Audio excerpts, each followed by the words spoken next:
لاحظوا ما رواه العياشي عن إمامنا جعفر بن محمد الصادق صلوات الله عليهما، يقول: ما من مولود يولد إلا وإبليس من الأبالسة بحضرته.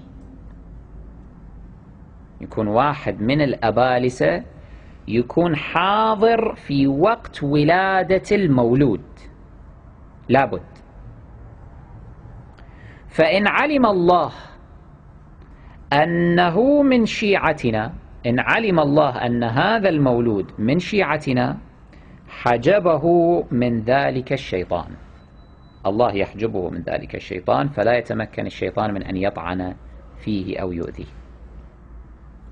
وإن لم يكن من شيعتنا، أثبت الشيطان إصبعه السبابة في دبره فكان مأبونا.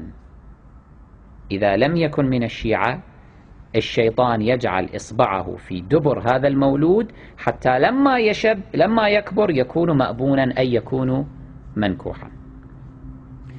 فإن كان امرأة، هذا المولود لم يكن ذكرا، فإن كان امرأة أثبت في فرجها، وضع إصبعه السبابة في فرجها فكانت فاجرة. فعند ذلك يبكي الصبي بكاء شديدا إذا هو خرج من بطن أمه. أنتم لاحظوا بعض الأطفال لما يولدون يبكون بكاء اعتياديا، البعض الآخر يبكي بكاء شديدا ويتواصل ويكون واضحا. هذا اعلم أنه بسبب الشيطان على ما نطقت به هذه الرواية. فعند ذلك يبكي الصبي بكاء شديدا إذا هو خرج من بطن أمه، والله بعد ذلك يمحو ما يشاء ويثبت وعنده أم الكتاب.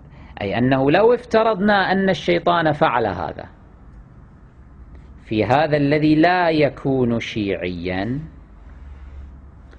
فإنه